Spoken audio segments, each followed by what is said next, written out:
नमस्कार दोस्तों, मेरा नाम है देव। आप सबका स्वागत है हमारी अपनी चैनल देव वचन पर, जिस पर हम सवाल पूछते हैं जिन्हें ताकतवर लोग दबाना चाहते हैं। लेकिन आज मैं रोशनी की नहीं बात करने वाला, उस अंधेरे की बात करने आया हूं जिसे दुनिया के सबसे ताकतवर लोग दशकों तक छुपाते रहे। यह कहानी किसी एक अपराधी की नहीं, यह कहानी एक पूरे के पूरे सिस्टम की है। एक ऐसा सिस्टम जहां पैसा न्याय को खरीद लेता है, जहां सत्ता सच को कुचल देती है और जहां मासूम बच्चियों की चीखें आलीशान दीवारों में घुटकर मर जाती है। जेफरी एप्स्टीन यह कोई साधारण आदमी नहीं था। वह एक व्यक्ति नहीं, एक संरचना था, एक नेटवर्क था, एक समानांतर दुनिया थी जहां कानून नहीं चलता था, वहां केवल प्रभाव चलता था। पैसे का, रसूख का, सत्ता का, अहंकार का। उसका एक टापू था, लिटिल सेंट जेम्स। बाहर से स्वर्ग दिखता था, नीला पानी, सफेद रेत, शानदार इमारतें बड़ी बड़ी, लेकिन उसके अंदर वह एक काला तहखाना था जहां मासूमियत का सौदा होता था, छोटी छोटी बच्चियों का, जहां डर को हथियार बनाया जाता था और जहां पीड़ितों को चुप करा दिया जाता था। ऐसी छोटी छोटी बच्चियां, वहां हंसी की आवाजें थी, संगीत था, महंगी शराब थी, लेकिन हर हंसी के पीछे एक लड़की का टूटता हुआ बचपन था। हर ग्लास के पीछे एक जबरन चुप कराई गई चीख थी। उसका विमान था लोलिता एक्सप्रेस। वह एक सिर्फ जेट नहीं था, वह सत्ता और अपराध के बीच का एक अदृश्य पुल था। इस विमान में सिर्फ अमीर लोग नहीं बैठते थे, इसमें विशेषाधिकार, अहंकार, जवाबदेही से भागने वाली मानसिकता उड़ती थी। जब एप्स्टीन फाइल बाहर आई तब हमें समझ आया कि यह केवल एक आदमी का पाप नहीं था, क्योंकि एप्स्टीन अकेला उसके अंदर दोषी नहीं था। यह पूरी दुनिया के नैतिक पतन का दस्तावेज था। इस फाइल में ईमेल है, वीडियो रिकॉर्डिंग्स है, फोटोज है, गवाहियां है और सबसे डरावनी चीज, दुनिया के सबसे सम्मानित चेहरों के नाम है। इतने बड़े अवार्ड ले चुके नाम है उनके अंदर। लेकिन यही से सबसे बड़ा छल शुरू होता है। लोग कहते हैं नाम आने का मतलब दोषी होना नहीं है। समझ में आता है, क्योंकि कानूनी तौर पर शायद यह सही भी हो सकता है, लेकिन नैतिक तौर पर यह एक सुविधाजनक झूठ है। मैं आपसे पूछता हूं, अगर एक पुजारी हर रोज भगवान की पूजा करता हो लेकिन हर रात कोठे पर जाता हो, तो क्या हम उसे पवित्र कहेंगे?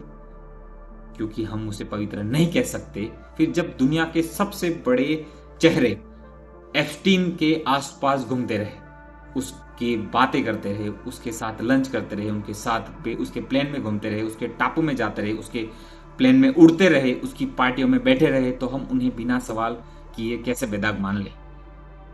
बड़े चेहरों के नाम Bill Clinton, Prince Andrew, Bill Gates, Elon Musk, Richard Branson, Donald Trump, हमारे प्यारे मोदी साहब, ये नाम फाइलों में दिखते हैं। क्या ये लोग सच में अंधे थे? क्या उन्होंने जानबूझकर आंखें बंद कर ली थी?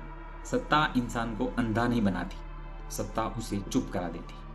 और जो चुप रहा, जिसने देखा और बोला नहीं, जिसने जाना और शिकायत नहीं की, वह भी इस अंधेरे का हिस्सा है, तो वो पापी है और वो दोषी है। हमने देखा है कि जैसे ही फाइलें सार्वजनिक हुई, कई देशों में राजनीतिक भूचाल आ गया। स्लोवाकिया में मिरोस्लेव लाइजेक ने इस्तीफा दे दिया, ब्रिटेन के पीटर मेंडरसन को पीछे हटना पड़ा, अमेरिका के लैरी सेमंस जैसे ताकतवर लोग बोर्ड से हट गए। और सबसे बड़ा उदाहरण है प्रिंस एंड्रू। ये नाम शायद आपको नया लगेगा, लेकिन ये नाम नया नहीं है। ये है इंग्लैंड के हाल के महाराजा के छोटे भाई। उससे सारे के सारे सैन्य पद छीन लिए गए, शाही संरक्षण वापस ले लिया गया और वह अब एक वर्किंग रॉयल नहीं रहा। जेल नहीं हुई, लेकिन उसकी प्रतिष्ठा खत्म हो गई, उसके ऊपर इंक्वायरी बैठी है। अब भारत की बात करते हैं, महान देश जहां सच अक्सर राजनीति के नीचे दबा दिया जाता है। एप्स्टीन फाइलों में भारत के भी नाम सामने आए। हमारे यशस्वी बड़ा प्रधान मोदी जी का नाम एक संदर्भ में बताया गया। जैसे ही यह नाम बाहर आया, सरकार ने ढाल बनकर कहा, इस पर ध्यान मत दो। मैं पूछता हूं, क्यों ध्यान ना दे? अगर यह बेकार है तो डर किस बात का? क्यों ध्यान ना दे? अगर ये निर्दोष है तो खुली और स्वतंत्र जांच से सरकार क्यों भाग रही है? जब दूसरे देशों में नाम आने पर जांच होती है, इस्तीफे होते हैं, जवाबदेही तय होती है, तो भारत में क्यों कहा जाता है छोड़ दो, भूल जाओ? क्या इसलिए कि जिनके नाम आए हैं वही सत्ता में बैठे, वही सत्ता है? इसलिए कि जांच हुई तो बहुत बड़े चेहरे बेनकाब हो जाएंगे। मैंने ये नहीं कहा कि फाइलों में आया हर नाम अपराधी है, लेकिन यह जरूर कह रहा हूं कि जिनके नाम आए हैं वो जांच के ऊपर नहीं हो सकते, क्योंकि जब उनको सबको पता था कि एप्स्टीन रेपिस्ट है, तस्करी है, छोटे छोटे बच्चों का वो सौदा करता है, तो फिर उनके आसपास क्यों घूमते रहे? चाहे प्रधानमंत्री हो, अरबपति हो या राजकुमार, कानून सबके लिए बराबर होना चाहिए। और ये दूसरे देशों ने साबित किया है। इंग्लैंड ने अपने महाराजा के छोटे भाई के ऊपर भी एक्शन ली। जब बच्चियों की छोटी जिंदगी बर्बाद हो रही थी तब ये बड़े नाम क्या कर रहे थे? अगर वे सच में इतने अच्छे थे तो उन्होंने आवाज क्यों नहीं उठाई? एप्स्टीन फाइल सिर्फ कागज नहीं है, यह सत्ता का काला आईना है। इसमें हम देखते हैं कि कैसे अमीर लोग, ताकतवर लोग कानून से बचते हैं, सच को दबाते हैं और मासूमों की कीमत पर अपनी दुनिया चलाते हैं। इसलिए दोस्तों, हमारे इस चैनल पर हम यही करते हैं। हम सवाल पूछते हैं, हम सच दिखाते हैं और हम अंधेरे में रोशनी ढूंढते हैं। एप्स्टीन कोई अकेला राक्षस नहीं था, वह एक बीमारी था। और जब तक हम इस बीमारी का इलाज नहीं करेंगे, जब तक हम बड़े नामों से कठोर सवाल नहीं पूछेंगे, तब तक न्याय सिर्फ और सिर्फ एक सुंदर शब्द बनकर रह जाएगा।